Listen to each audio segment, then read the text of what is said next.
காற்று செய்திகள். சதவீத இட ஒதுக்கீடு வழங்கப்படுகிறது என்று திமுக மற்றும் அதிமுக இரண்டு கட்சிகளும்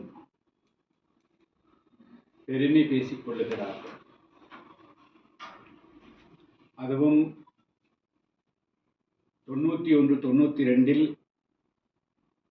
ஒட்டுமொத்த இடஒதுக்கீட்டிற்கு, குறிப்பாக பிற்பட்டோருக்கான இடஒதுக்கீட்டுக்கு பாதிப்பு வந்த பொழுது அது 9வது அட்டவணையில் சேர்க்கக்கூடிய அளவிற்கு முயற்சி எடுத்தவர்கள் தமிழகத்தில்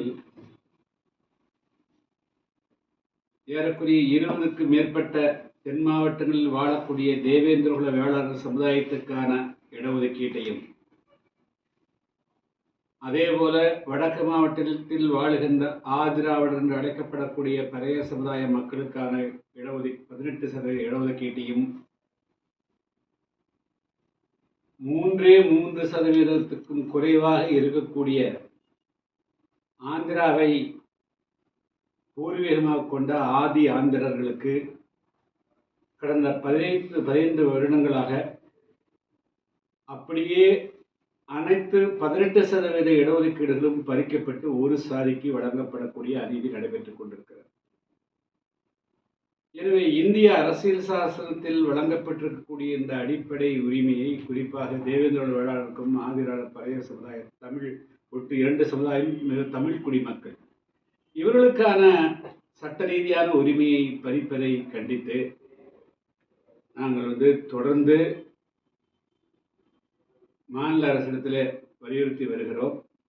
இந்த 3% நீங்கள் தனி இடஒதுக்கீடாக வெளியே கொடுத்து விடுங்கள்.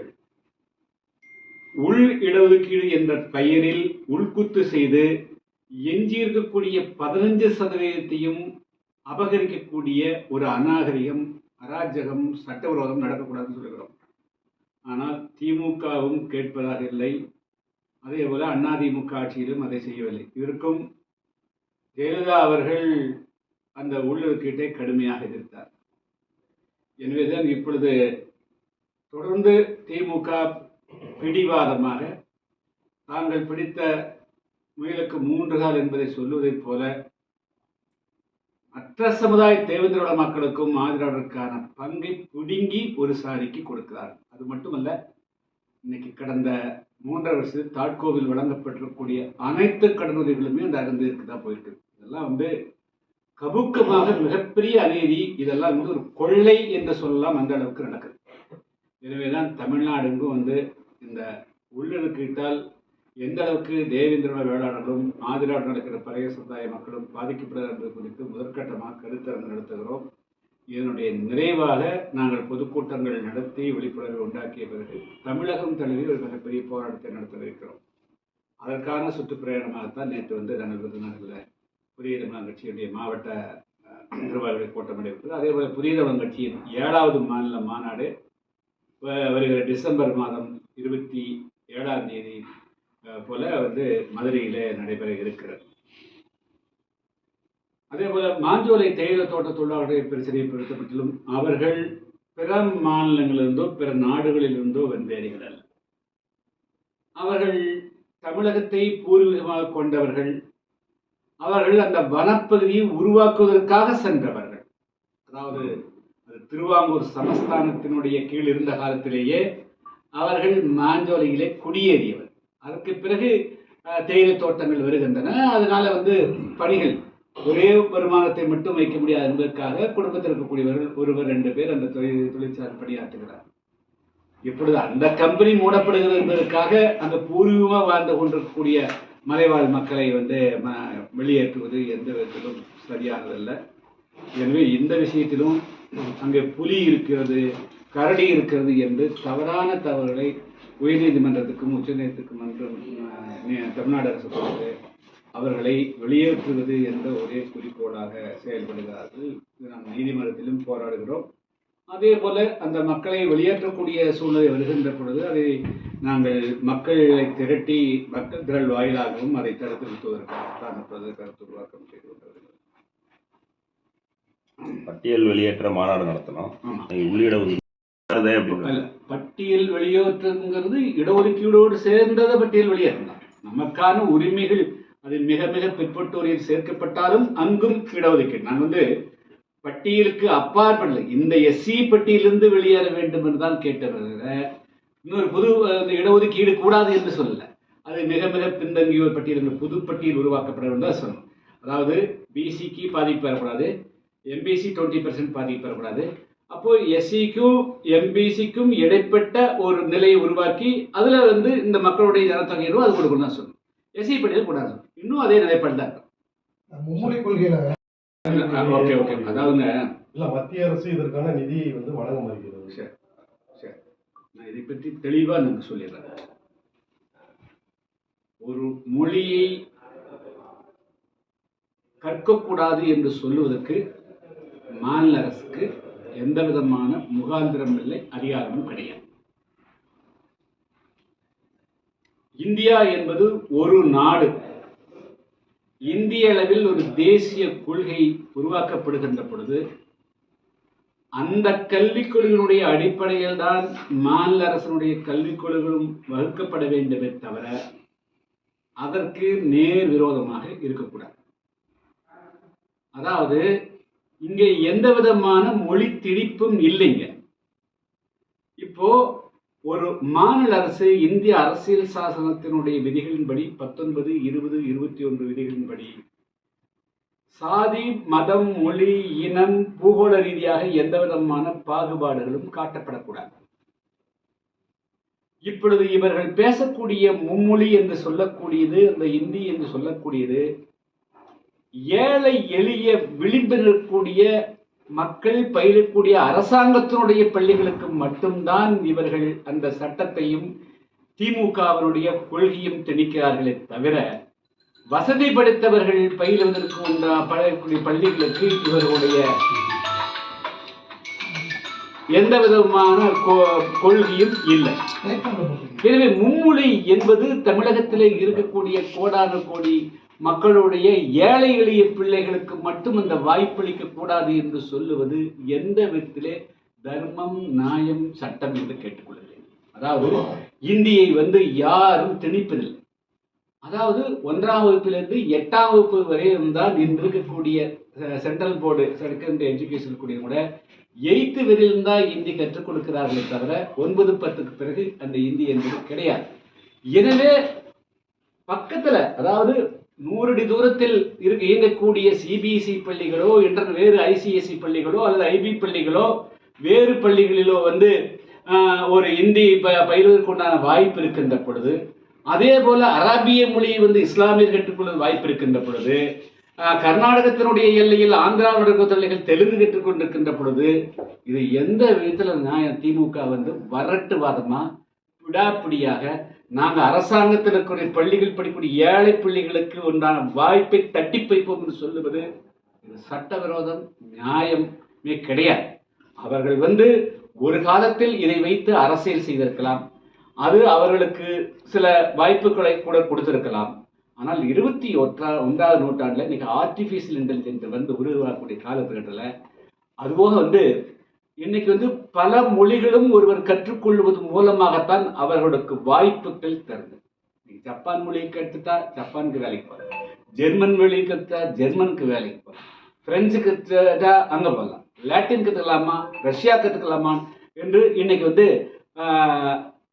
பல வழிகளும் பல கதவுகளும் திறக்கப்பட வேண்டும் என்று சொன்னால் அதுக்கு மொழியை அடைக்கக்கூடாது. அதனால இந்தி நீங்க அந்த காலத்துல நாங்க நீங்க 19 வயசுல இந்திக்கு போராடுனதெல்லாம் இப்பொழுது இன்றைய காலகட்டத்தில் நீங்க அப்ளை பண்ணாது. திமுக உங்களுடைய கொள்கைகளை, வரட்டுத்தனமான கொள்கைகளை நீங்கள் மறுபரிசீலனை செய்யும். அது இன்றைய காலகட்டத்துக்கு உதவாது. இன்னும் சொல்ல போனால் யாராவது நீதிமன்றத்துக்கு போனால் திமுக அரசை கலைக்கக்கூடிய சூழ்நிலை கூட உருவாகலாம். நேற்று நான் பார்த்த பொள்ளாச்சியில் போய் இந்தி எடுத்து கலைக்கிறேன்.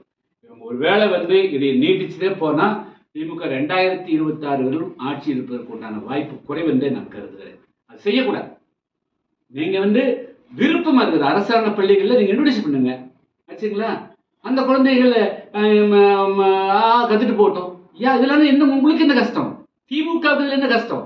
தமிழ்நாட்டினுடைய ஏழை குழந்தைகள் ஒரு 4 வார்த்தை இந்தி கற்றுக்கொள்வதில் திமுகவினுடைய முக ஸ்டாலினுக்கும் உதயநிதிக்கு என்ன கஷ்டது? ஏங்க தவறு இழைக்கிறாங்க வரலாற்றுல? ஆனால் இந்த தவறு இழைக்கக்கூடாது. இதை வந்து என்னன்னா, நாங்களும் திராவிட பார்வையுடைய எடப்பாடி பழனிசாமியும் சாதனை தட்டாரு, அதுதான் தப்பு. நீங்க எல்லாருமே உட்கார்ந்து இந்த கல்விக்குள்ள நேஷனல் என்சிஆர்டியினுடைய சிலபஸ் என்ன சொல்லுது, இன்னைக்கு வந்து அது வந்து இன்னும் சொல்ல போனால் அது இன்டர்நேஷனல் ஸ்டாண்டர்டுக்கு கொண்டு வந்துட்டாங்க ஆச்சுங்களா.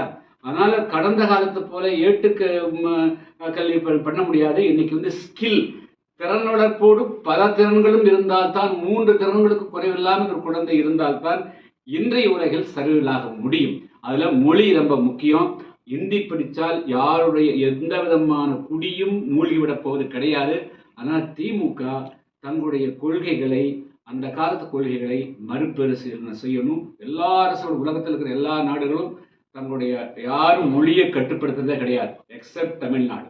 அதனால திமுக தன் வரட்டு வார்த்தை பிடிவார்த்தை விட்டு விட்டு இன்று இருக்கிற யதார்த்தத்தோடு அவர்கள் பயணிக்கணும். மத்திய அரசோட நீங்கள் வேறு முரண்பாடுகள் ஏற்படுத்தணும். அதனால குழந்தைகளோடு, ஏழை குழந்தைகளுடைய வாழ்க்கையோடு திமுக விளையாடக்கூடாதுன்றதா என்னுடைய வேண்டுகோள்.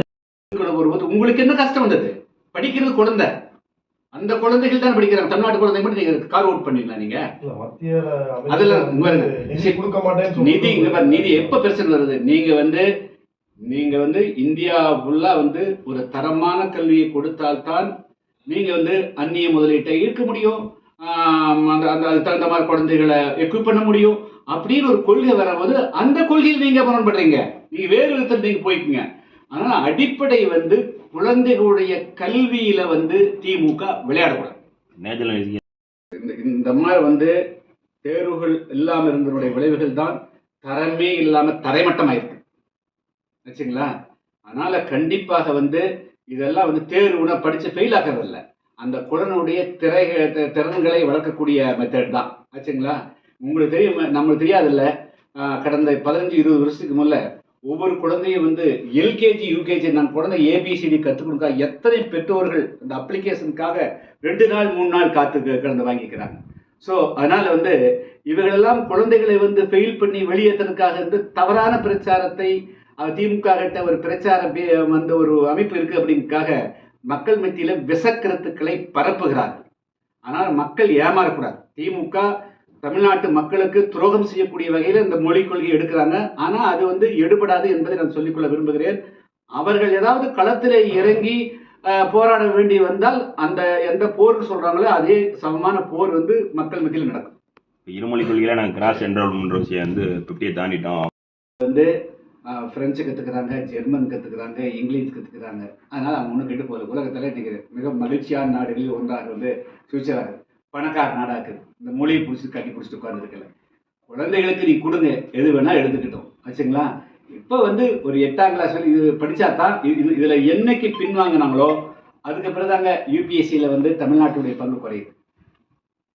எல்லா யூபிஎஸ்சியில் 27 கேட்டகரியில் இந்த மாதிரி திமுகவுடைய மொழிக் கொள்கையின் காரணமாக தான் தமிழக மாணவர்கள் வந்து மத்திய தேர்வு ஆணையம் நடத்தக்கூடிய தேர்வுகளில் பின்தங்குவதற்கு காரணம் திமுகவினுடைய இந்த திமுக அண்ணா திமுக 2 கட்சிகளுடைய தவறான மொழிக் கொள்கை தான் காரணம். வெள்ள நிவாரண அவங்க எதுக்காக ஓட்டு வாங்கிட்டு போனாங்க? அவங்க வலியுறுத்தான் செய்யறாங்க. இல்ல அவரோடணும் நீங்க என்ன கண்டிக்கிறீங்க? நீங்க எதுக்கு ஓட்டு வாங்கிட்டு போனீங்க? நாங்க வந்து தமிழ்நாட்டு மக்களுடைய உரிமையை நிலநாட்டம் தானே ஓட்டு வாங்கிட்டு போனீங்க. செஞ்சு கொடுங்க, யூஸ் யுவர் பவர். வரி கொடுக்க மாட்டோம் வந்து ஏதாவது முடிவுகள் வரும், அதாவது சொல்லிட்டு கூடாது, செஞ்சாத்தானே தமிழ்நாட்டுக்குள்ள வந்து ஒரு முடிவு காலம் வரும் சரிங்களா. நீங்க அதை நிதி கொடுக்கறதுன்னு முடியாதுன்னு சொல்லிட்டாங்க. அப்ப நீங்க வந்து வரி கொடுக்க முடியாதுன்னு நீங்க நிறுத்துங்க. அப்பதானே வந்து நிலைமைகள் என்னங்க தமிழ் தெளிவுபட முடியும். தமிழ்நாட்டு மக்களுக்கும் என்ன மத்திய அரசு என்ன சரி செய்து தவறு செய்து, மாநில அரசாங்கத்தினுடைய சரி என்ன தவறு என்ன ஆச்சா. நீங்க வந்து ஒரு தேசிய எல்லா ஃபியூச்சர் எதிர்கால சமுதாயத்தினரை வலுப்படுத்த வேண்டிய பொறுப்பு ஆட்சியாளருடைய கடமை. நீங்க அதிலிருந்து தவறிட்டு நீங்க தேவையில்லாம 2026 சட்டமன்ற தேர்தலுக்கு இப்பவே பொலிட்டிக்கல் நெரேட்டிவ் செட் பண்றதுக்காக மத்திய அரசு வந்து நீங்க பண்றது வந்து சரியா இல்லை. There are so many other platforms to oppose central government. But education, கல்வியை வச்சு வந்து தமிழ்நாடு திமுக வந்து அரசியல் சித்து விளையாட்டு விளையாடக்கூடாது. மிதமிஞ்சிய கனிம வள கொள்ளை அபிவிதமாக நடக்குதுங்க. இருக்கிற விவசாய நிலத்தெல்லாம் கம்ப்ளீட்டாக காலி பண்ணிட்டாங்க. ஒன்று கனிம வள கொள்ளையில் சாலைகள் பழுதடைந்த தூசு மண்டலமாக இருக்குதுங்க. இல்லைன்னா எஞ்சிய நிலங்களை சோலாருக்கு கொடுக்குறாங்க. மொராலஸ் வந்து தமிழ்நாடு விருதுநகர் மாவட்டம் இஸ் அவுட்ரைட் சேல்ஸ் ஆன மாதிரியே நிலைமை உருவாக்குது. எல்லாம் அங்கே இருக்கிற அமைச்சர் பெருமக்கள், சட்டமன்ற உறுப்பினர்கள் எல்லாருக்கும் உள்ளே போட்டி பொறாமைகளில் எல்லாம் கம்ப்ளீட்டாக ஃபுல்லாக நான் முந்தர்தான் நீ முந்தர்தாங்கிறதுல மிகப்பெரிய அளவுக்கு இந்த மக்களுடைய உழைப்பும் இந்த மக்களுடைய உழைப்புகள் எல்லாம் சுரண்டப்பட்டதாக கருதுகிறேன். பெரிய முன்னேற்றமே வந்து எதுவுமே இல்லை. சிவகாசியில் அடிக்கடி விபத்துக்கள் நடக்குது, அதுக்கு தீர்வு காண ஒன்றும் இல்லை. விருதுநகரத்தில் என்னமோ மண்டலம் வருது, தொழில் மண்டலம், ஜவுளி பூங்கான்னு வருதுங்கிறாங்க. ஒரு பூங்காவையும் காணும், ஒன்றுமே காணும். கடைசியில் மிஞ்சி இருக்கிறது கனிம வளம் மட்டுமே, கொள்ளை மட்டுமே மிஞ்சி இருக்கிறது. இது விரைவில் வந்து இப்போ நான் வந்து தென்காசியிலும் கூட அனைத்து கட்சி கூட்டத்தை வந்து போடுறதுக்காக சொல்லியிருந்தேன். இங்கே அதே போன்ற ஒரு நிலை வந்து தொடர்ந்து இருக்கும் பட்சத்தில் வந்து விருதுநகர் மாவட்டத்திலும் இது மாதிரி வந்து கனிம வளத்தை தடுத்து நிறுத்த வேண்டும் என்று விரும்பக்கூடிய சமூக ஆர்வலர்கள், அரசியல் கட்சிகள் எல்லாத்தையும் இணைச்சு கூட ஒரு கூட்டம் நடத்துறதுக்கு நான் முயற்சி செய்வேன். கவர்னர் மேலேக்குள்ளே போய் பண்ணுவாங்க.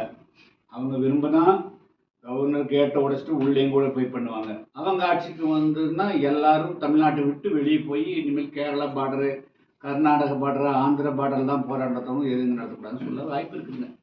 அதான் அவங்க பேசக்கூடிய ஜனநாயகம், அதான் அண்ணாயிசம், அதான் இதெல்லாம் இதுக்கெல்லாம் இதாக பேசுவாங்க. அவங்ககிட்ட அந்த பலம் இருக்குது. நீங்கள் தான் பார்த்துக்கணும். உங்கள்கிட்ட தான்